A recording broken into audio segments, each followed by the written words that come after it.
뼈마디가 으스러질 듯한 둔탁한 통증과 함께 차가운 눈바닥에 내동댕이 쳐진 육신보다 갈갈이 찢겨나간 마음이 더 시리고 아팠다.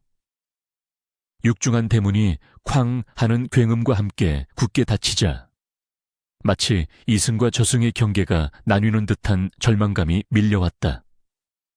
휘몰아치는 눈보라는 살을 애는 칼날처럼 얇은 소복 하나만을 걸친 여인의 가녀린 어깨를 무자비하게 난도질했다. 서연은 감각이 사라져가는 손끝으로 꽁꽁 언 땅을 움켜쥐었으나 손안에 잡히는 것은 차가운 눈덩이와 부서진 자존심뿐이었다. 그녀의 입술은 이미 푸르다 못해 검게 변해 있었고 터져나오는 울음은 매서운 바람소리에 묻혀 흔적조차 없이 흩어졌다. 대문 안쪽에서는 시어머니의 도끼 어린 저주가 담장을 넘어 눈보라를 타고 귓게 쟁쟁하게 울려 퍼졌다. 내 인연 감히 시어미의 패물에 손을 대고도 모자라. 칠거지약 중 으뜸인 무자식의 죄를 짓고도 뻔뻔하게 이 집구석에 발을 붙이고 살려 했더냐.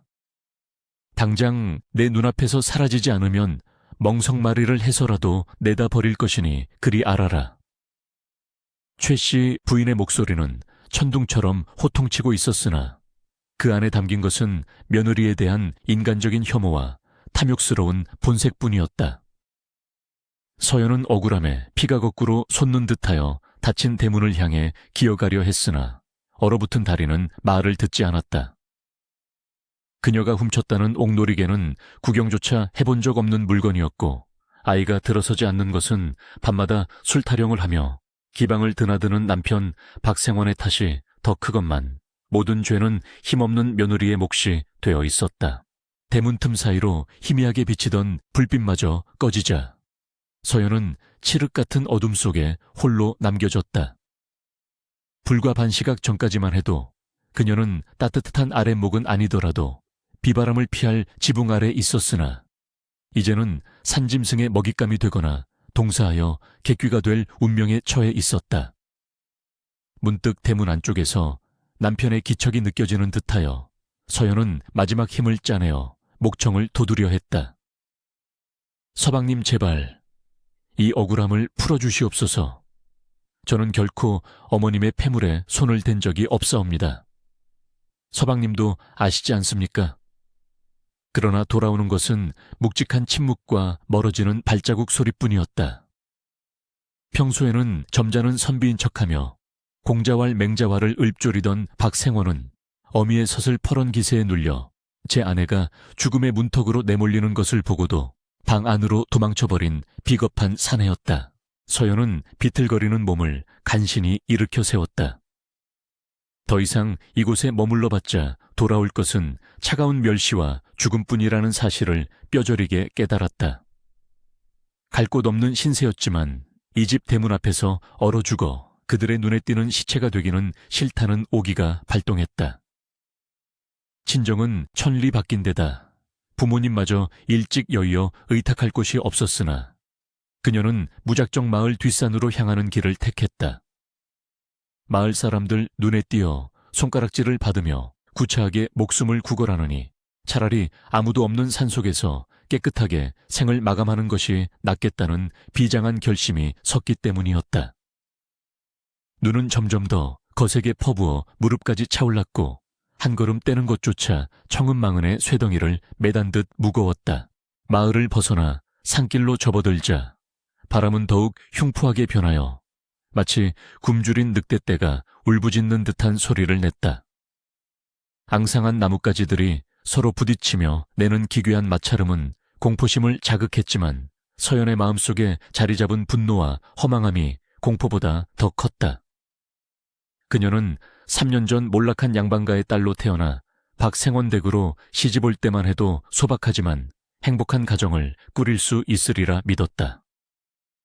시집 올 때 가져온 얼마 안 되는 혼수마저 시어머니의 도박비주로 날아가고 밤낮 없이 고된 시집살이를 견디며 손발이 부르트도록 일했건만 돌아온 대가는 도둑 누명과 소박이라는 끔찍한 결말이었다. 눈앞이 흐릿해지며 지난날의 고통스러운 기억들이 주마등처럼 스쳐 지나갔다.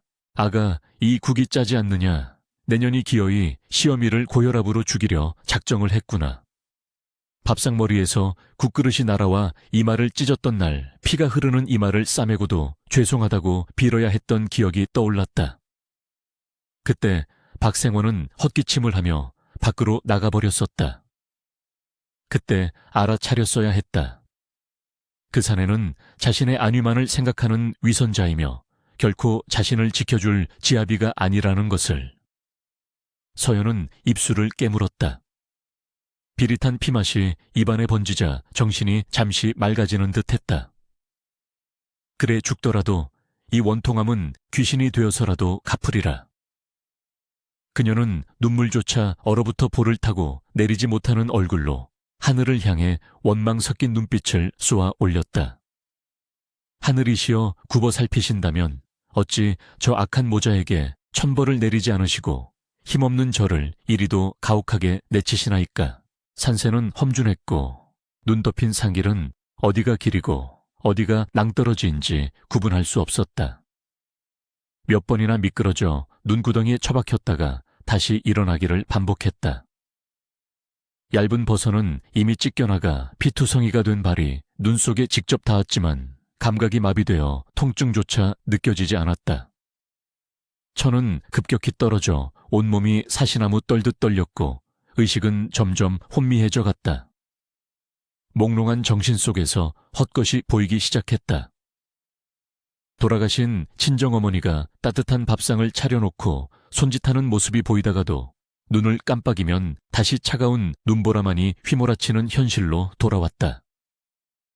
이것이 동사하기 직전에 찾아온다는 환각인가 싶었다. 이제 그만 눕고 싶다는 강렬한 유혹이 그녀를 휘감았다. 저 눈 덮인 바위 밑에 웅크리고 앉으면 마치 포근한 이불 속에 들어간 것처럼 편안할 것만 같았다. 그러나 서연은 마지막 남은 정신줄을 놓지 않으려 안간힘을 썼다. 이대로 죽으면 시댁 식구들은 제 발로 나가서 객사한 년이라며 손가락질할 것이고 훔치지도 않은 옥놀이개는 영영 그녀가 훔쳐 달아난 것으로 기정사실화될 터였다. 억울해서라도 눈을 감을 수 없었다. 그녀는 나무줄기를 부여잡고 억지로 몸을 끌어올렸다.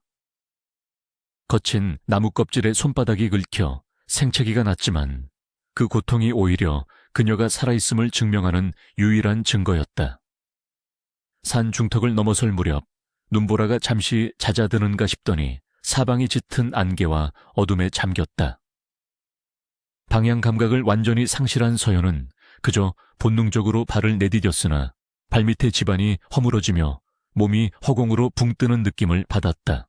딱 짧은 비명과 함께 서연의 몸이 가파른 비탈길을 따라 굴러 떨어졌다. 날카로운 돌부리와 나뭇가지들이 그녀의 몸을 사정없이 찔러댔다. 몇 바퀴를 굴렀는지 가늠할 수도 없을 만큼 정신없이 추락하던 그녀의 몸은 거대한 고목의 뿌리에 걸려 간신히 멈춰 섰다. 전신을 강타하는 격통에 숨조차 제대로 쉬어지지 않았다. 늑골이 부러진 듯 옆구리에서 극심한 통증이 밀려왔고 머리에서는 뜨거운 액체가 흘러내려 눈앞을 가렸다. 이제 정말 끝이구나. 서연은 차가운 눈밭에 얼굴을 파묻은 채 가쁜 숨을 몰아쉬었다. 의식이 가물거리는 와중에도 시어머니의 비웃는 얼굴과 남편의 외면하는 표정이 눈앞에 어른거려 눈을 감을 수가 없었다. 그때였다. 흐려져가는 시야 끝 칠흑 같은 어둠 속에서 아주 작고 희미한 불빛 하나가 반짝였다. 그것은 반딧불이 같기도 했고 도깨비불 같기도 했다. 아니 어쩌면 저승사자가 들고 오는 청사초롱일지도 몰랐다. 하지만 그 불빛은 차갑지 않고 묘하게 따스한 기운을 품고 있었다. 서연은 그것이 환상인지 실제인지 구분할 수 없었지만 마치 자석에 이끌리듯 그 불빛을 향해 손을 뻗었다. 살고 싶다. 아니 살아서 저들에게 내가 죄인이 아님을 밝히고 싶다. 생에 대한 집착이 마지막 불꽃처럼 타올랐다. 그녀는 입술을 달싹여 살려, 주세요 라고 쉰 목소리를 내뱉었으나 그 소리는 눈보라 속에 허무하게 흩어졌다. 불빛은 조금씩 아주 조금씩 커지는 듯했다. 그것은 바람에 흔들리는 등불이었다. 누군가 산속 깊은 곳에 살고 있는 것인가? 아니면 사냥꾼이 지어놓은 임시 거처인가? 서연은 필사적으로 눈꺼풀을 들어 올리려 했으나 청은망은 무거워진 눈꺼풀은 야속하게도 자꾸만 다치려 했다. 몸속의 온기가 다 빠져나가고 심장이 멈출 듯 느리게 뛰는 것이 느껴졌다. 극한의 추위는 이제 고통이 아닌 달콤한 나른함으로 변해가고 있었다. 저 불빛이 있는 곳까지만 가면 살 수 있을 텐데 손만 뻗으면 닿을 것 같은데. 서연의 손이 힘없이 눈바닥으로 툭 떨어졌다. 의식이 완전히 끊어지기 직전 그녀는 눈을 밟는 뽀드득 뽀드득 하는 소리를 들은 것 같았다. 짐승의 발소리일까? 아니면 사람의 발소리일까? 곧이어 그림자 하나가 자신의 위로 드리워지는 것을 느꼈다. 거친 숨소리와 함께 따뜻한 온기를 품은 무언가가 자신의 얼굴을 감싸는 감촉이 느껴졌다. 이보시오. 정신 차리시오. 낮고 굵은 사내의 목소리가 웅웅거리는 귓속을 파고들었다. 그것은 남편의 목소리보다 훨씬 더 위엄있고 동시에 다급함이 묻어나는 목소리였다. 서연은 그 목소리에 대답하고 싶었으나 끝내 입을 열지 못하고 깊은 심연 속으로 가라앉았다. 그녀를 덮친 것은 완벽한 어둠이었지만 그 어둠은 더 이상 춥지 않았다. 누군가의 따뜻한 품이 얼어붙은 그녀의 육신을 감싸 안았기 때문이었다. 그것이 서연이 기억하는 생사의 경계에서 마주한 마지막 감각이었다. 바람이 잦아들 기미를 보이지 않는 깊은 산중 눈 속에 파묻힌 초가집의 창호지 문틈으로 새어나오는 불빛만이 유일하게 깨어있는 밤이었다. 서연을 구해낸 정체 모를 사내는 익숙한 솜씨로 그녀를 업고 눈보라를 뚫으며 자신의 거처로 향했다. 그의 눈매는 날카로웠지만 품에 안긴 여인을 바라보는 시선에는 깊은 연민과 알 수 없는 결의가 서려 있었다. 세상으로부터 버림받은 여인과 세상을 등진 사내 두 사람의 운명적인 만남은 그렇게 혹독한 겨울밤의 눈보라 속에서 시작되고 있었다. 탁한 흙냄새와 쌉싸름한 약초향이 코끝을 맴돌았다. 서연은 무거운 눈꺼풀을 힘겹게 들어올렸다. 눈앞에 펼쳐진 것은 익숙한 시댁의 천장이 아니었다. 그을음이 앉은 석가래와 흙으로 덧바른 투박한 벽, 그리고 창호지 문틈으로 스며드는 희미한 아침 햇살이 낯설게 다가왔다. 몸을 일으키려 했으나 전신을 두들겨 맞은 듯한 근육통과 뼈마디가 쑤시는 한기가 그녀를 다시 자리에 눕게 만들었다.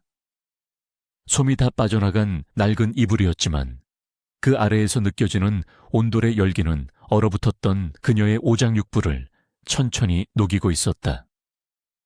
내가 살아있는 것인가? 서연은 멍한 정신으로 자신의 손을 들어보았다. 동상으로 붉게 부어오르고 곳곳이 찢겨나간 손등에는 누군가 정성스레 발라놓은 고향 냄새가 진동했다. 죽음의 문턱까지 갔다가 이승으로 되돌아왔다는 사실이 실감나지 않았다. 그때 드르륵 하는 소리와 함께 방문이 열렸다. 찬바람이 훅 끼쳐 들어오며 서연의 몸이 움찔 떨렸다. 문을 열고 들어온 이는 허름한 산벗을 입은 중년의 사내였다. 헝클어진 머리카락을 대충 상투 틀어 올리고 거뭇한 수염이 턱을 덮고 있었으나 그의 눈빛만은 깊은 산속의 호수처럼 맑고도 깊었다. 사내는 손에 김이 모락모락 피어오르는 투박한 사기 그릇을 들고 있었다. 정신이 드시오. 사흘 밤낮을 고열에 시달리기에 저승사자가 이름을 부르러 온 줄 알았소. 사내의 목소리는 무뚝뚝했지만 그 안에는 기이한 울림이 있었다. 서연은 황급히 몸을 일으켜 이불깃을 여미며 고개를 숙였다. 소녀를 구해주신 은인이시군요. 이 비천한 목숨을 살려주시어 몸둘 바를 모르겠사옵니다. 목소리는 갈라져 쇳소리가 났고 목구멍이 타들어가는 듯 아팠다. 사내는 대답 없이 윗목에 앉아 그릇을 내려놓았다. 앉아서 절을 받을 군번은 아니니 누워 계시오. 빈속에 약을 쓰면 속이 뒤집어질 테니 우선 미음으로 속을 달래야 할 것이오. 그는 숟가락으로 미음을 휘휘 저어 서연에게 건넸다. 서연은 떨리는 손으로 그릇을 받아들었다. 따뜻한 온기가 손바닥을 타고 전해지자 왈칵 눈물이 솟구쳤다. 시댁에서는 아파도 찬밥 한 덩이 얻어먹기 힘들었는데 생면부지의 사내가 끓여준 미음이 이토록 따뜻할 줄이야. 한 숟가락 입에 넣자 구수한 곡기가 몸속으로 퍼져나갔다. 그러나 줄인 배를 채우는 안도감도 잠시 서연의 머릿속에는 다시금 참담한 현실이 떠올랐다. 소방맞은 여인, 도둑 누명을 쓴 죄인, 그리고 이제는 외간 남자의 집에서 눈을 뜬 부정한 여인이라는 낙인까지. 그녀의 손이 허공에서 멈췄다. 어찌 드시지 않는 게요? 사내의 물음에 서연은 그릇을 내려놓으며 흐느꼈다. 은인께서는 저를 살리셨으나 저는 살아도 산 목숨이 아닙니다. 칠거지하게 누명을 쓰고 쫓겨난 여인이 어찌 낯을 들고 세상을 살아가겠습니까? 차라리 눈밭에서 얼어 죽는 것이 저에게는 더 나은 결말이었을 것입니다. 서연의 눈물은 이불을 적셨다. 사내는 묵묵히 그녀를 바라보았다. 그의 시선은 서연의 겉모습이 아니라 그 속에 맺힌 한과 억울함을 꿰뚫어 보는 듯했다. 잠시 후 사내는 자리에서 일어나 벽에 걸려있던 약초캔은 호미를 집어들었다.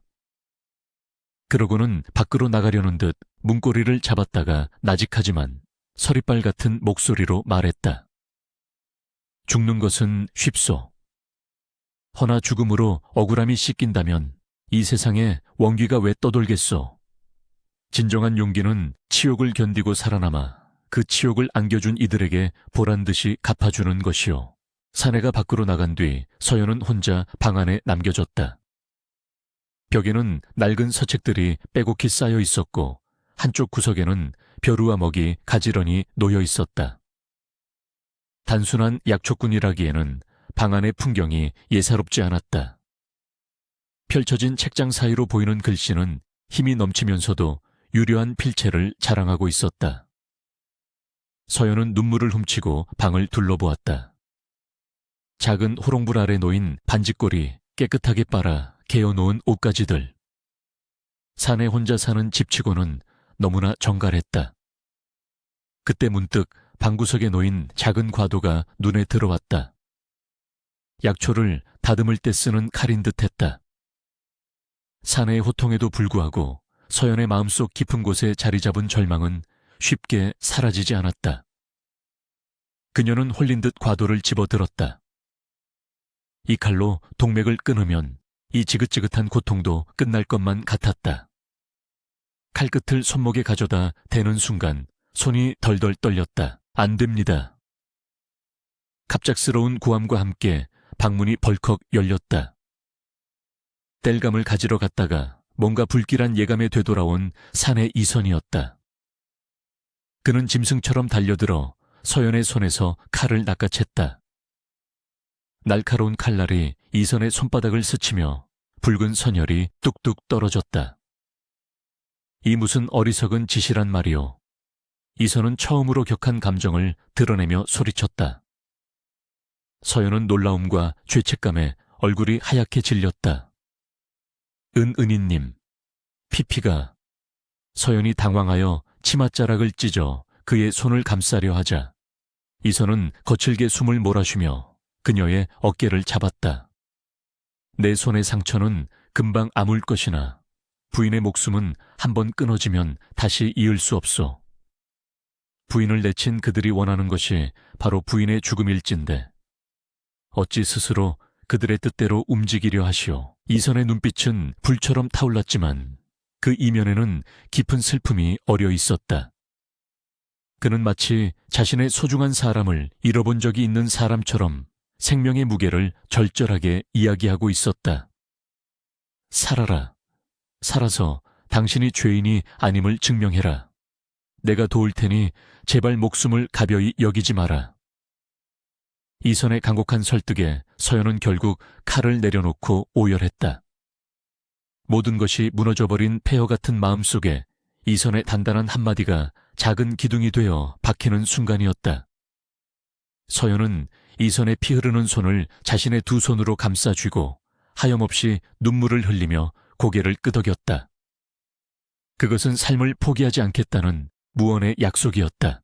한편 서연을 내쫓은 박생원의 집안에는 기묘한 냉기가 감돌고 있었다.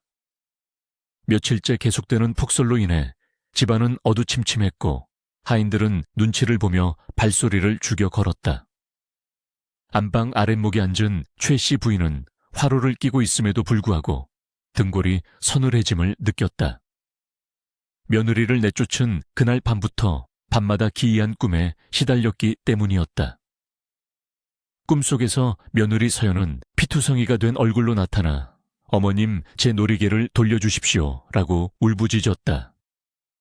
최 씨 부인은 식은땀을 흘리며 깨어날 때마다 독한 술을 들이켰다. 에이, 재수없는 년. 죽어서도 시어미를 괴롭히는구나. 그녀는 애써 불안감을 떨쳐내려 큰 소리쳤지만 떨리는 손끝은 감출 수 없었다. 사랑방의 박생원 역시 편치 않기는 마찬가지였다. 그는 책을 읽는 척하고 있었지만 글자는 하나도 눈에 들어오지 않았다. 아내가 쫓겨나던 날 그녀의 애원하는 눈빛을 외면했던 죄책감이 가슴 한구석을 짓눌렀다. 하지만 그보다 더 큰 문제는 돈이었다.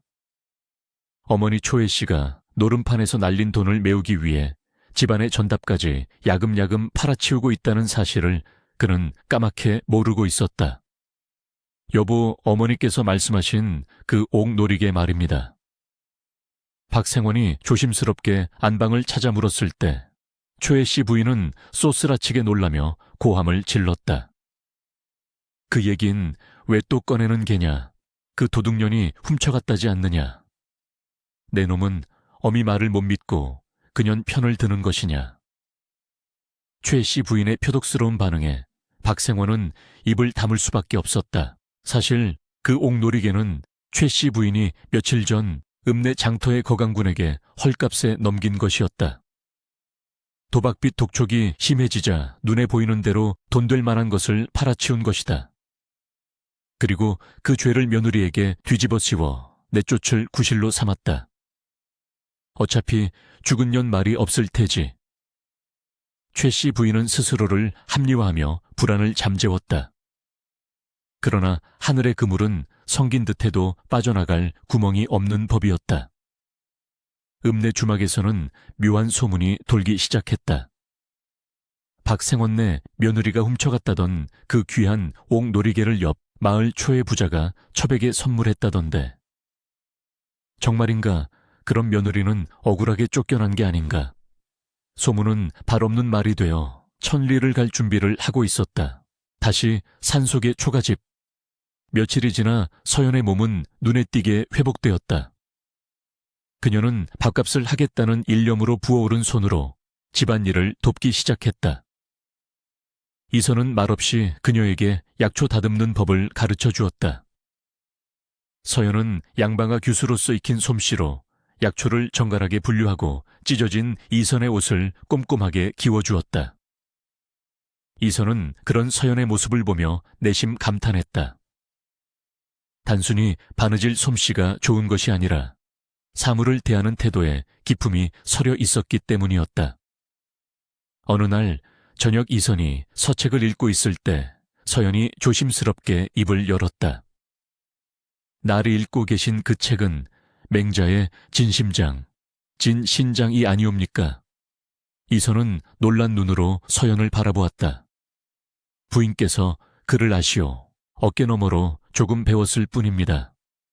사람이 부끄러워하는 마음이 없다면 사람이 아니다 라는 구절을 좋아했습니다.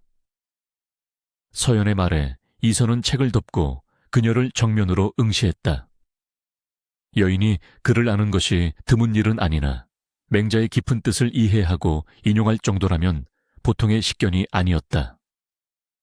이선은 그녀가 단순히 억울한 촌부가 아님을 그녀의 내면에 단단한 심지가 있음을 확인했다. 그렇소. 부끄러움을 모르는 자들이 득세하는 세상이지. 허나 부인, 부끄러움을 아는 자가 결국은 이기게 되어 있어. 그것이 하늘의 이치요.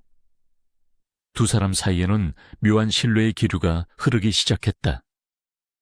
이선은 서연에게서 맑은 영혼을 보았고, 서연은 이선에게서 아버지와 같은 든든함과 스승과 같은 지혜를 느꼈다. 그러나 평화도 잠시 사날에 마을에서 불길한 그림자가 다가오고 있었다.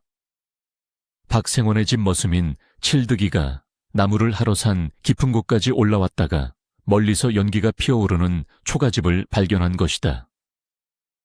호기심에 가까이 다가간 칠득이는 마당에 널린 여인의 저고리를 보고 눈을 비볐다. 어라 저건 작은 마님 옷 같은데. 칠득이는 귀신에 홀린 듯 뒷걸음질치며 산을 내려갔다.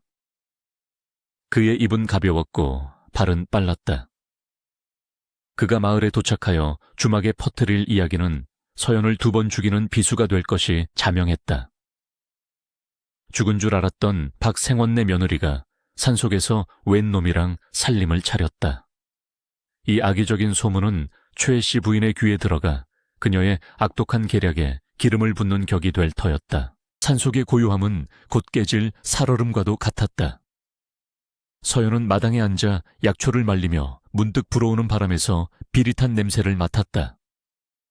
그것은 다가오는 폭풍의 전조이자 그녀가 넘어야 할 또 다른 시련의 냄새였다. 이선은 방 안에서 창밖을 내다보며 굳게 닫힌 입술을 떼지 않았다. 그의 책상 위에는 며칠 전 한양에서 온 비밀 정갈이 놓여 있었다. 조정의 정세가 심상치 않게 돌아가고 있다는 내용이었다. 자신의 신분을 숨기고 응어 중인 왕실의 종친 이선. 그가 서연을 위해 세상 밖으로 나설 명분이 무르익어가고 있었다. 소문은 발이 없어도 천리를 가고 입이 없어도 사람을 삼키는 법이라 했다. 박생원의 집 머슴 칠득이가 산에서 내려와 주막거리에 퍼뜨린 말은 삽시간에 살이 붙고 뼈가 돋아 흉측한 괴물이 되어 있었다. 글쎄, 쫓겨난 박생원네 며느리가 산속 오두막에서 웬 사내놈이랑 희희낙낙 끌어안고 있더라니까. 나의 2 눈으로 똑똑히 봤구먼. 칠득이는 막걸리 한 사발에 침을 튀기며 떠들어댔고 사람들은 저마다 한마디씩 거들며 혀를 찼다. 어쩐지 얌전한 고양이 부뚜막에 먼저 올라간다더니 쫓겨난 지 며칠이나 됐다고 벌써 새서방을 꿰차. 애초에 도둑질도 그놈이랑 도망치려고 꾸민 짓 아니었나 몰라. 진실은 눈 속에 파묻히고 오직 자극적인 거짓만이 뱀의 혀처럼 마을을 휘감았다. 이 소식은 곧장 안방마님 최 씨의 귀에 들어갔다.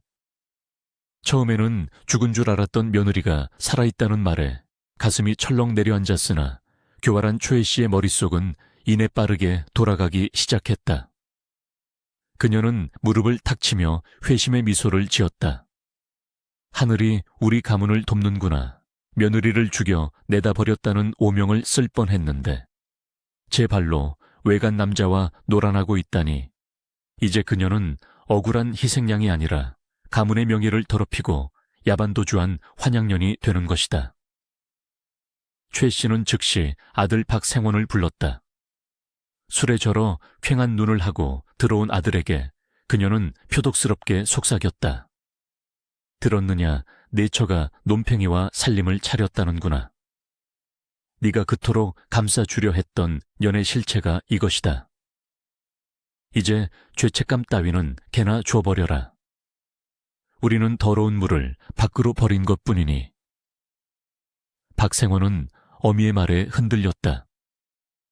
아내를 사지로 내몰았다는 죄책감에 시달리던 그에게 아내의 부정, 부재는 스스로를 용서할 수 있는 가장 달콤한 핑계였다. 그는 비겁하게도 그 거짓을 진실로 믿어버리기로 작정했다. 그렇군요. 제가 사람을 잘못 보았습니다. 천하의 몹쓸 여자였군요. 그 시각 산속의 초가집은 폭풍 전야의 고요함 속에 잠겨 있었다. 서연은 여느 때와 다름없이 집안을 정돈하고 있었다. 그녀의 손길이 닿는 곳마다 엉망으로 쌓여있던 서책들이 제자리를 찾았고 먼지 쌓인 벼루는 맑은 먹물을 머금고 윤기를 발했다. 이선은 약초를 캐러 나갔다 돌아와 몰라보게 정갈해진 방 안을 보고 짐짓 놀란 표정을 지었다. 단순히 청소를 잘한 것이 아니었다. 책상 위에 분류된 서신들과 서책들은 내용과 중요도에 따라 일목요연하게 정리되어 있었는데 이는 학문의 깊은 조예가 없이는 불가능한 일이었다. 부인의 솜씨가 예사롭지 않소. 어지러운 내 머릿속까지 빗질해 놓은 듯하오. 이선의 칭찬에 서연은 수줍게 고개를 숙였다. 어깨너머로 배운 얄팍한 지식이나마 은인께 도움이 되고자 했을 뿐입니다. 서책들을 보니 경세재민, 징실지민에 관한 글들이 많기에 혹시나 하여 주제별로 나누어 보았습니다. 이선의 눈빛이 깊어졌다. 이 산골 오두막에 숨어 지내는 자신을 단순히 글 읽는 선비로만 알 텐데 그녀는 그가 읽는 책의 내용을 꿰뚫어 보고 그 뜻을 헤아리고 있었다. 이선은 자리에 앉아 서연에게 붓을 건네며 물었다. 그렇다면 부인 이 글귀의 뜻은 어찌 생각하시오? 백성은 무리요, 임금은 배다, 준조 민수이 하였는데 서연은 잠시 먹을 갈다 조심스럽게 입을 열었다. 물은 배를 띄우기도 하지만 성이 나면 배를 뒤집기도 합니다. 허나 세상 사람들은 배가 뒤집히는 것만 두려워하고 물이 왜 성이 났는지는 살피려 하지 않습니다. 진정한 사공이라면 파도를 잠재우기 전에 물길을 먼저 읽어야 하지 않겠사옵니까? 그녀의 대답은 명쾌하면서도 묵직했다. 이선은 가슴 한구석이 찡해옴을 느꼈다. 조정의 그 어떤 대신들도 이토록 명확하게 민심의 본질을 꿰뚫지는 못했다. 그들은 오직 왕의 비위만 맞추려 들었지 백성의 고통에는 귀를 닫고 있었기 때문이다. 이 초라한 행사에게 여인 안에 나라의 국모 고무가 갖추어야 할 덕목과 지혜가 숨쉬고 있었다. 이선은 속으로 탄식했다. 이토록 귀한 인재가 탐욕스러운 시댁과 무능한 지아비 때문에 진흙탕에 처박혀 있었구나. 그는 그녀에 대한 연민을 넘어 깊은 존경심을 느끼기 시작했다. 그때였다. 평화롭던 공기를 찢고 밖에서 왁자지껄한 소리가 들려왔다. 여기가 그 환양년이 숨어 산다는 오두막인가. 나와 보거라. 서방 두고 도망친 낯짝 좀 보자. 거친 사내들의 목소리와 함께 돌멩이 하나가 날아와 마당의 장독을 깨뜨렸다. 챙그랑 하는 소리가 서연의 심장을 내려치는 듯했다. 서연의 얼굴이 사색이 되어 덜덜 떨렸다. 올 것이 오고야 만 것이다. 그녀는 귀를 막고 방구석으로 몸을 웅크렸다. 아니야. 나는 아니야. 그녀의 입술에서 비명 같은 신음이 새어나왔다. 세상이 다시 그녀를 벼랑 끝으로 몰아쓰고 있었다. 이선은 굳은 표정으로 자리에서 일어났다. 그의 눈매는 더 이상 산속의 은자가 아니었다. 서리빨 같은 냉기가 전신에서 뿜어져 나왔다. 부인 두려워 마시오. 내 잠시 다녀오리다. 이선은 방문을 열고 마당으로 나섰다. 마당 입구에는 낙과 몽둥이를 든 마을 왈패들과 호기심에 몰려온 나무꾼들이 서성이고 있었다. 그들은 이선의 당당한 풍채에 잠시 주춤했지만 이내 비아냥거리기 시작했다. 오호, 이놈이 그 새서방인가 보네. 허우대는 멀쩡한 놈이 남의 유분녀를 꼬여내. 왈패 중 우두머리 격인 자가 킬킬거리며 다가왔다. 내 이놈들, 이선의 호통이 벼락처럼 떨어졌다. 산천이 울리는 듯한 우렁찬 기세에 왈패들은 저도 모르게 뒷걸음질 쳤다. 여기가 어디라고 함부로 주둥이를 놀리느냐. 죄 없는 여인을 모함하고도 모자라 이곳까지 행패를 부리러 왔단 말이냐. 이선의 눈빛은 맹수처럼 형형했다. 그러나 왈패들은 숫자를 믿고 다시 기세를 올렸다. 죄가 없는지 있는지 관에 가서 따져보자. 최부자댁 마님이 형암나리께 고변을 넣었으니 곧 포졸들이 들이닥칠 게다. 너희 년놈들은 이제 도간에 든 쥐야. 그들은 침을 뱉고는 낄낄거리며 내려갔다. 폭풍의 전조였다. 그들이 물러간 뒤에도 그들이 남긴 모욕적인 언사들은 마당의 독처럼 퍼져 있었다. 방 안에 들어온 이선은 서연이 공포에 질려 실신 직전인 것을 보았다.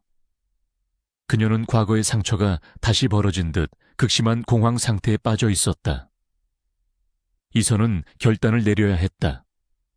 더 이상 신분을 숨기고 있을 수만은 없었다.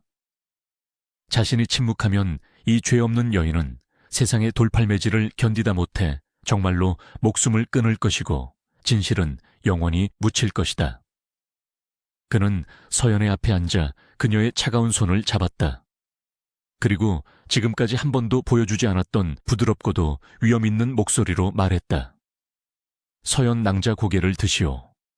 처음으로 부른 그녀의 이름이었다. 서연이 눈물범벅이 된 얼굴로 그를 쳐다보았다.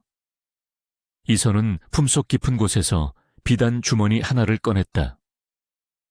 주머니를 열자 그 안에서 영롱한 빛을 내뿜는 둥근 파이가 나왔다. 그것은 왕실 종치님을 증명하는 신표 신비어였다. 봉황이 새겨진 금패를 보는 순간 서연의 눈이 커졌다. 양반께서 자란 그녀가 그것의 의미를 모를 리 없었다. 나리, 이것은 나는 금상 진샹의 숙부이자 왕실의 종친인 이선이라 하오.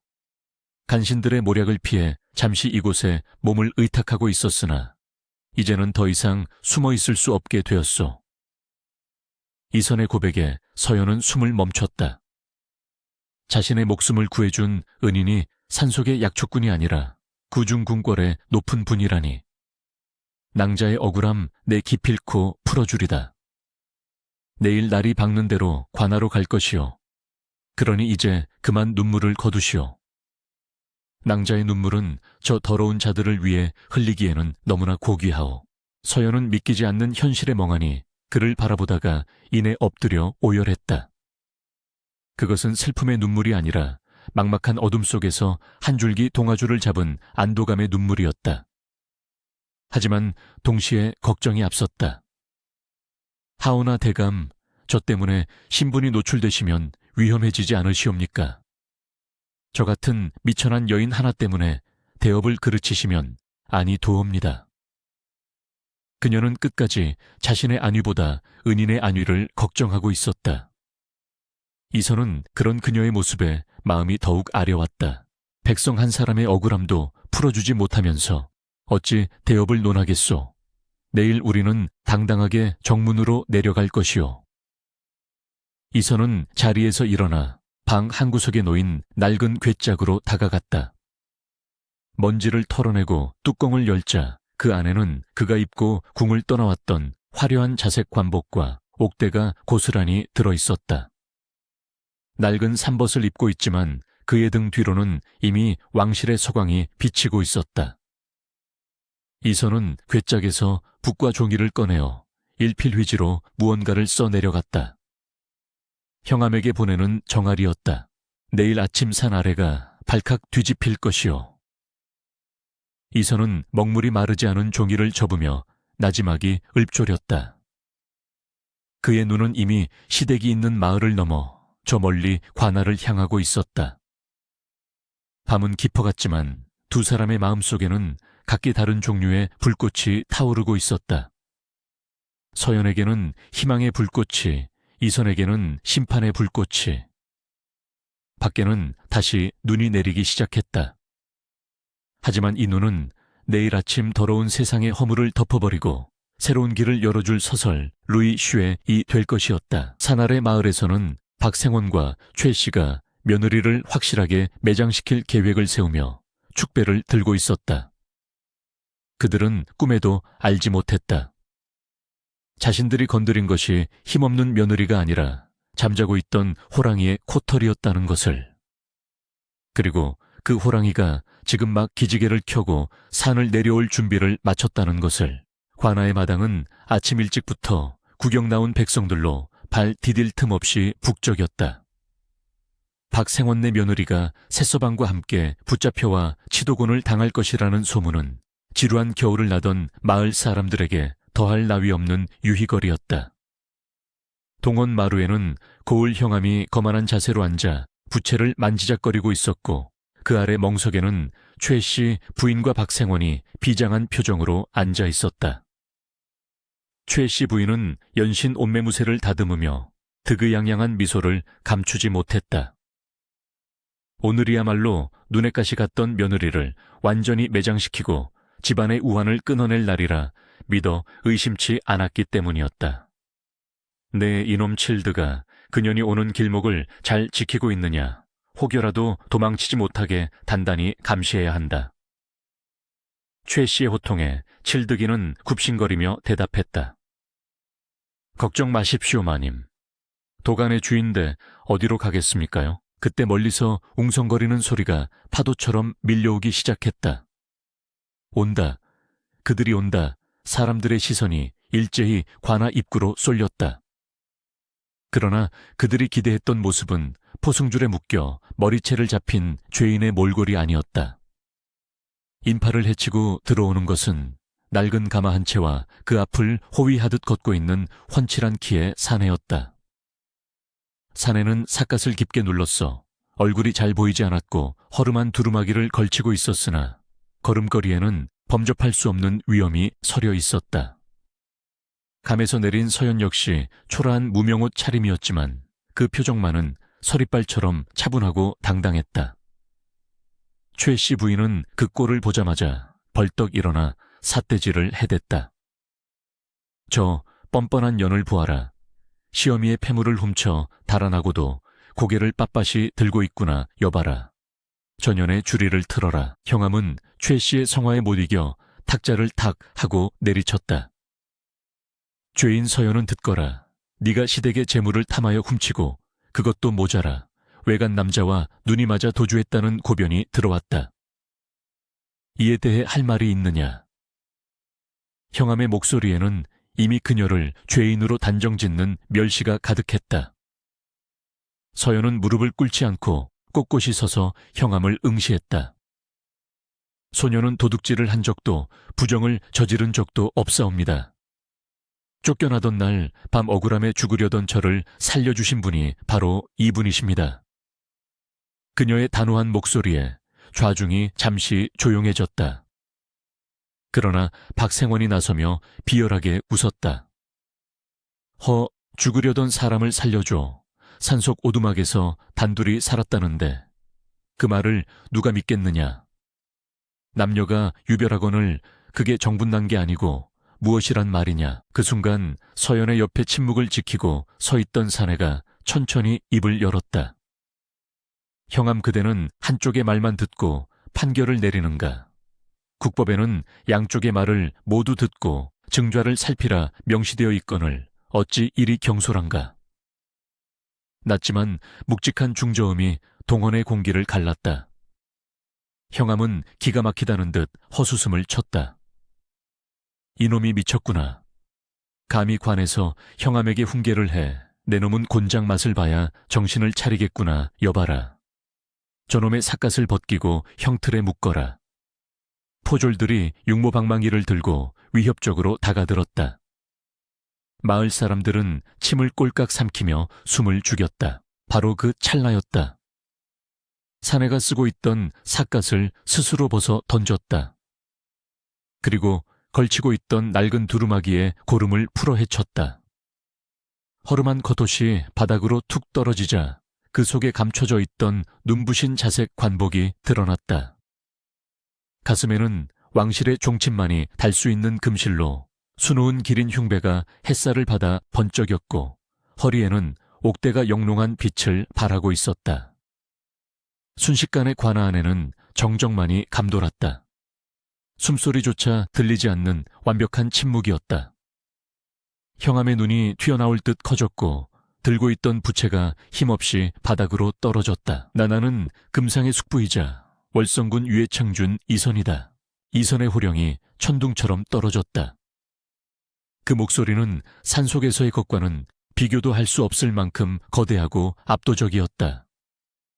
형암은 사색이 되어 의자에서 굴러떨어지듯 내려와 마당 흙바닥에 이마를 찌으며 엎드렸다. 죽여주시옵소서. 대감마님을 몰라뵙고 망발을 하였습니다. 포졸들은 들고 있던 방망이를 내던지고 혼비백산하여 땅바닥에 납작 엎드렸다. 초의 시부인과 박생원은 마치 벼락을 맞은 사람처럼 입을 벌린 채 굳어버렸다. 상황 파악이 되지 않아 눈동자만 지진난 듯 흔들리고 있었다. 뭐라고 왕실 종친 저 약초꾼 놈이 박생원의 입에서 멍청한 소리가 새어나왔다. 이선은 천천히 걸어 형암의 자리였던 동원 마루로 올라가 좌정했다.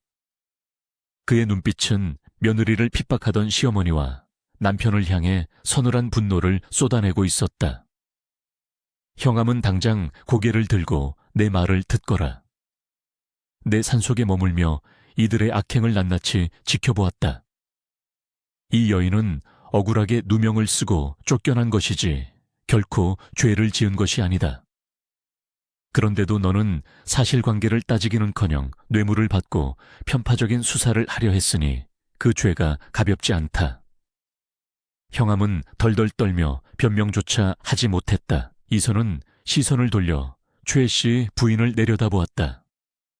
최 씨는 공포에 질려 오줌을 지릴 지경이었으나 마지막 발악으로 소리쳤다. 대감마님 억울합니다. 전현이 제 폐물을 훔쳐간 것은 사실입니다. 제 방 장롱에 있던 옥 놀이개가 없어졌단 말입니다. 그녀는 끝까지 거짓으로 위기를 모면하려 했다. 이선은 코웃음을 쳤다.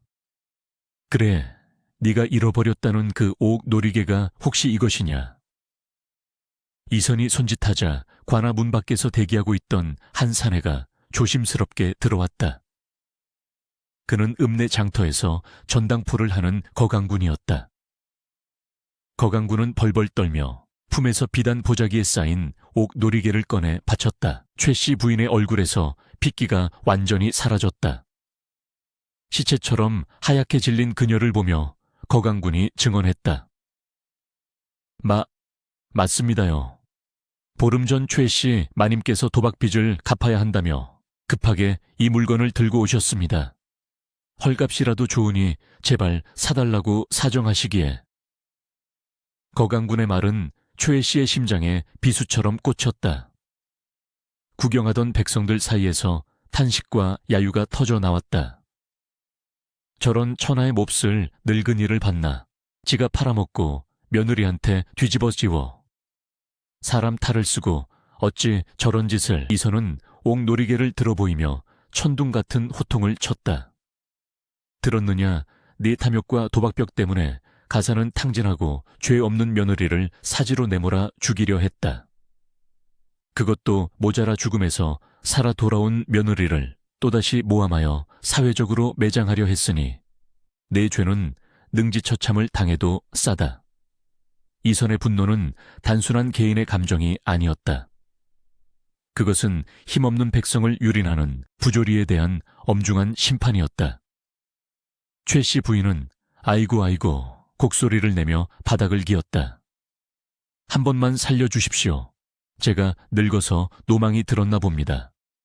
그러나 그녀의 비굴한 변명은 누구의 마음도 움직이지 못했다. 이어 이선의 시선은 박생원에게로 향했다.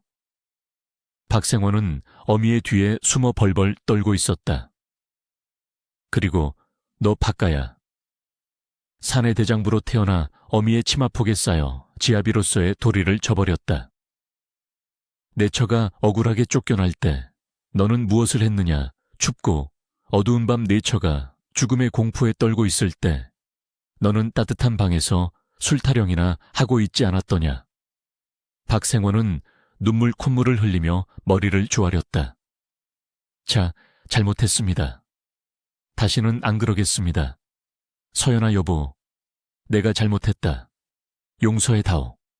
그는 비굴하게도 서연을 향해 손을 뻗었다. 서연은 그 모습을 차갑게 내려다보았다. 예전 같으면 남편의 눈물에 마음이 약해졌을지도 모른다.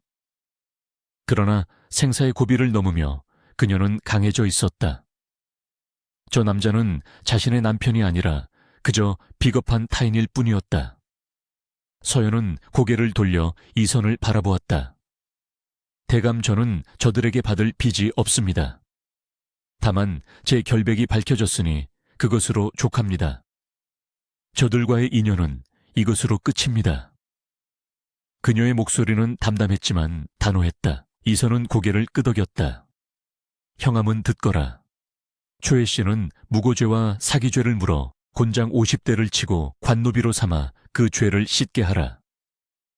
박가는 가장으로서의 책무를 유기하고 인륜을 저버렸으니 삭탈관직하고 양반의 신분을 박탈하여 평민으로 강등시킨다.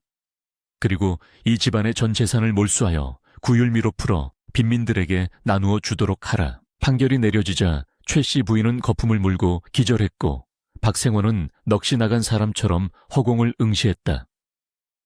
포졸들이 달려들어 두 사람을 형틀로 끌고 갔다. 매우 철아 형함의 명령과 함께 곤장이 춤을 추기 시작했다.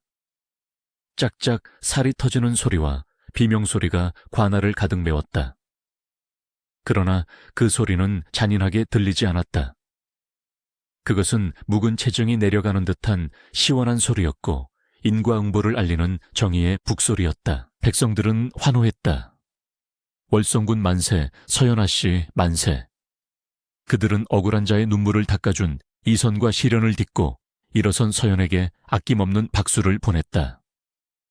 서연은 멍하니 하늘을 올려다보았다. 잿빛 구름이 걷히고 맑은 햇살이 그녀의 얼굴을 비추고 있었다. 긴 악몽이 끝나는 순간이었다. 이선은 자리에서 내려와 서연의 곁으로 다가왔다. 그의 붉은 관복 자락이 바람에 펄럭였다. 그는 더 이상 산속의 은인이 아니라 세상을 바로잡는 거인이었다. 하지만 서연을 바라보는 그의 눈빛만은 여전히 따뜻한 봄바람 같았다. 가십시다. 이제 이곳에는 당신을 묶어둘 쇠사슬이 없소. 이선이 내민 손을 서연은 주저없이 맞잡았다. 두 사람이 관아문을 나서는 뒷모습 위로 눈부신 태양이 쏟아져 내렸다. 뒤에서는 악인들의 처절한 비명소리가 계속되고 있었지만 두 사람은 한 번도 뒤돌아보지 않았다. 세월은 유수와 같아 어느덧 삭풍이 몰아치던 그해 겨울로부터 3번의 해가 바뀌었다. 뼈를 깎는 추위가 휩쓸고 지나간 자리에 따스한 봄볕이 들듯 한양도성에도 완연한 봄 기운이 감돌았다. 남산 자락에 위치한 월성군 이선의 사저 CD는 아침부터 분주했다. 그러나 그 분주함은 소란스러움이 아니라 마치 흐르는 물처럼 질서정연하고 활기찬 기운을 띠고 있었다. SEO 마님 의방의복을 만드는 곳에서 올린 비단 견본들이 도착했습니다. 또한 빈민 구율소에 보낼 곡식의 수량도 확인해 주셔야 합니다. 단정하게 머리를 올리고 옥색 저고리에 짙은 남색 치마를 입은 여인이 하녀의 보고를 받으며 고개를 끄덕였다. 그녀는 다름 아닌 서연이었다. 3년 전 억울한 누명을 쓰고 죽음의 문턱을 넘나들던 초라한 여인의 모습은 온데간데 없었다. 지금의 그녀는 왕실 종친인 월성군의 살림을 도맡아 관리하고 그가 설립한 빈민구율기구인 해민원의 실질적인 책임자로서 사람들로부터 존경과 흠모를 한 몸에 받고 있는 서마님이었다. 그녀의 피부는 백옥처럼 고왔고 눈빛은 깊은 호수처럼 맑고 그윽했으며 몸가짐 하나하나에는 범접할 수 없는 기품이 흘렀다. 서연은 장부를 꼼꼼히 살피며 지시를 내렸다. 곡식은 썩은 것이 섞이지 않았는지 2번 확인하고 비단은 색이 고운 것보다 질기고 따뜻한 것을 골라 아이들의 베넷 저고리 감으로 쓰도록 하게. 그녀의 목소리는 부드러웠으나 힘이 있었다. 과거의 시련은 그녀를 무너뜨린 것이 아니라 오히려 쇠를 달구어 단단한 검을 만들듯 그녀의 내면을 강인하고 지혜롭게 재련해낸 것이었다. 그때 사랑채 문이 열리며 이선이 환한 미소를 띠고 들어왔다. 부인의 덕행이 장안에 자자하더이다. 어제 입궐하였더니 주상 전하께서도 해민원의 구휼 사업이 날로 번창하여 굶어 죽는 백성이 줄었다며 크게 치하하셨소. 이선은 서연을 바라보며 흐뭇한 표정을 감추지 못했다. 그는 서연을 단순히 가솔로 여기지 않았다. 그녀는 그의 정치적 동반자이자 마음을 나누는 벗이었으며 때로는 누이와도 같은 존재였다. 세상 사람들은 두 사람의 관계를 두고 혹여 남녀의 정이 아니냐 수군거리기도 했으나 그들이 나누는 교감은 육체적인 정욕을 초월한 영혼과 영혼이 맞닿은 숭고한 신뢰였다. 서연은 겸손하게 고개를 숙였다. 과찬의 말씀이십니다. 모두 대감께서 그늘이 되어주신 덕분이지요. 저는 그저 대감의 뜻을 받들어 손과 발이 되었을 뿐입니다. 아니요. 내가 껍데기라면 부인은 그 안을 채우는 알맹이요. 그 추운 겨울밤 눈 속에서 부인을 만난 것이 내 인생 일대의 가장 큰 행운이었소. 이선은 창밖을 응시했다. 마당 한가운데 심어진 늙은 매화나무 가지에 붉은 꽃망울이 터지고 있었다. 저 매화를 보시오. 혹독한 추위를 견뎌냈기에 저토록 붉고 향기로운 꽃을 피우는 것이 아니겠소. 부인의 삶이 바로 저 매화와 같소. 두 사람은 차를 나누어 마시며 지난 날을 회상했다. 고통은 추억이 되어 있었고 상처는 아물어 훈장이 되어 있었다. 평화로운 오후의 햇살이 두 사람의 어깨 위로 따스하게 내려앉았다. 반면 같은 시각 도성 밖의 장터 바닥은 전혀 다른 풍경이었다. 질퍽한 진흙바닥에 엎드려 지나가는 사람들의 발치에 머리를 조아리는 흉한 몰골의 거지 하나가 있었다. 헝클어진 머리카락은 떡이 져서 얼굴을 가렸고 누더기 옷 사이로 드러난 피부는 병이 들어 짓물러 있었다. 한쪽 다리는 절룩거렸고 초점 없는 눈동자는 허공을 헤매고 있었다. 그는 바로 박생원이었다. 아니 이제는 이름조차 불리지 않는 거리에 거린 박씨였다. 3년 전 관에서 곤장을 맞고 가산을 몰수당한 뒤 삭탈관직되어 평민으로 강등된 그는 처참하게 몰락했다. 그의 어머니 초애 씨는 곤장 독이 올라 시름시름 앓다가 화병과 노망이 겹쳐 내 노리개 내놔라, 며느리 년이 훔쳐갔다 라는 헛소리만 지르다 비참하게 객사했다. 장례를 치를 돈조차 없어 거적에 말아 뒷산에 대충 묻어야 했던 박씨는 이후 술과 도박에 빠져남은 세간마저 모두 날리고 결국 국어라는 신세로 전락한 것이었다. 한 푼만 줍쇼. 배가 고파 죽겠습니다요. 박씨는 지나가는 행인의 바짓가랑이를 붙잡고 애원했다. 행인은 코를 막으며 그를 발로 걷어찼다. 에이, 더러운 놈 썩 꺼지지 못해. 박씨는 진흙탕에 나뒹굴었다. 배고픔보다 더 견디기 힘든 것은 뼈저린 후회였다. 차가운 흙바닥에 누워 하늘을 볼 때마다 따뜻한 밥상을 차려주던 아내 서연의 얼굴이 떠올랐다. 그녀가 내밀던 따뜻한 국 한 그릇, 해진 옷을 기워주던 야무진 송긋, 그리고 억울하게 쫓겨나던 날 밤의 그 절망적인 눈빛. 자신이 조금만 더 용기가 있었더라면, 어미의 치마폭에서 벗어나 아내를 지켰더라면 지금쯤 따뜻한 아랫목에서 글을 읽으며 단란한 가정을 꾸리고 있었을 텐데. 어이, 거기 냄새나는 놈 저리 비켜. 월성군 대감댁 행차시다. 장터 왈패들이 길을 트며 소리쳤다. 박씨는 화들짝 놀라 길가로 기어 물러났다. 월성군이라는 이름은 그에게 있어 저승사자의 이름과도 같았다. 자신의 인생을 나락으로 떨어뜨린 장본인이자 동시에 자신의 아내를 데려간 남자. 박씨는 두려움과 호기심이 뒤섞인 눈으로 고개를 들어 행렬을 훔쳐보았다. 화려한 깃발을 앞선 행렬의 중심에는 네 사람이 매는 옥교 가마가 있었다. 가마의 창문이 살짝 열리며 봄바람이 불어왔다. 그 순간 박씨의 심장이 멎는 듯했다. 가마 안에는 비단 옷을 입은 서연이 앉아 있었다. 그녀는 창밖의 백성들을 향해 인자한 미소를 짓고 있었는데 그 모습이 마치 관세음보살의 현신과도 같았다. 너무나도 고귀하고 아름다워서 감히 쳐다보는 것조차 불경스럽게 느껴질 정도였다. SEO, 서연아. 박 씨의 입에서 쉰 소리가 새어나왔다. 그는 무의식적으로 손을 뻗으며 가마 쪽으로 기어가려 했다. 여보 나요. 당신 서방이 여기 있어. 그러나 그의 목소리는 사람들의 환호성에 묻혀 들리지 않았다. 그가 비틀거리며 행렬에 접근하려 하자 호위무사가 창대 끝으로 그를 막아섰다.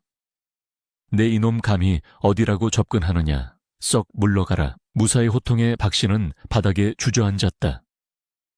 그때 가마 안의 서연이 소란스러움을 느끼고 고개를 돌렸다.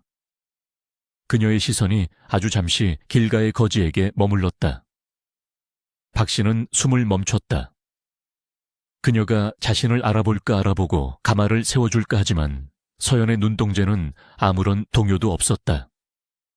그녀에게 저 더럽고 추한 거지는 그저 스쳐 지나가는 풍경의 일부 혹은 불쌍한 중생 중 하나일 뿐이었다.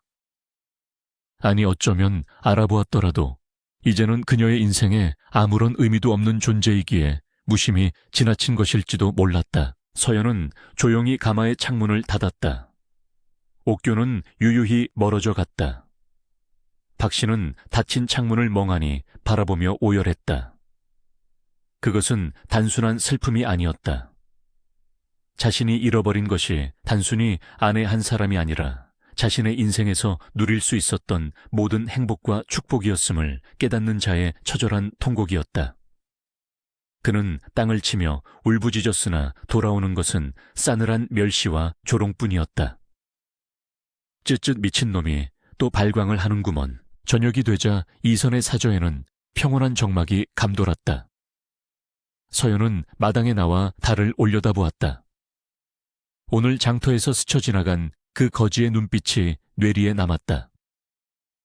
그녀는 그가 전 남편임을 단번에 알아보았다. 어찌 잊을 수 있겠는가. 자신을 지옥으로 밀어 넣었던 그 얼굴을. 그러나 그녀의 마음속에는 분노도 미움도 연민도 잃지 않았다. 그저 인과 인고의 수레바퀴가 한치의 오차도 없이 돌아갔음을 확인할 뿐이었다. 무슨 생각을 그리 깊게 하시오. 이선이 다가와 그녀의 어깨에 겉옷을 덮어주었다. 서연은 엷은 미소를 지으며 대답했다. 그저 세상의 이치가 참으로 무섭고도 오묘하다는 생각을 하였습니다. 악한 마음은 스스로를 파먹는 독이 되고 선한 마음은 결국 향기로운 꽃으로 피어난다는 것을요. 이선은 고개를 끄덕이며 서연과 함께 달을 바라보았다. 맹자께서 말씀하시길 하늘이 장차 그 사람에게 큰 임무를 내리려 할 때는 반드시 먼저 그 심지를 지치게 하고 뼈마디가 꺾어지는 고난을 당하게 하며 그 몸을 굶주리게 한다고 하셨소. 부인이 겪은 그 모진 풍파는 오늘날 수많은 백성을 품을 수 있는 넓은 가슴을 만들기 위한 하늘의 뜻이었을게요. 서연은 눈을 감고 밤바람에 실려오는 매화 향기를 들이마셨다. 차가운 눈보라 속에서 죽어가던 날 그녀는 세상이 끝난 줄 알았다. 하지만 그 끝은 새로운 시작이었고 고통은 축복의 씨앗이었다. 그녀는 이제 더 이상 누군가의 며느리도 버림받은 여인도 아니었다. 그녀는 스스로 운명을 개척하고 타인에게 희망의 등불이 되어주는 주체적인 한 인간 서연이었다. 사저의 담장 너머로 은은한 달빛이 쏟아져 내렸다. 고요한 밤 두 사람의 그림자가 나란히 길게 드리워졌다. 그 모습은 마치 긴 겨울을 이겨내고 피어난 두 그루의 나무처럼 단단하고 아름다웠다. 착한 이는 복을 받고 악한 이는 벌을 받는다는 권선징각 환산청예 의 오래된 진리가 봄밤의 달빛처럼 온 세상을 환하게 비추고 있었다.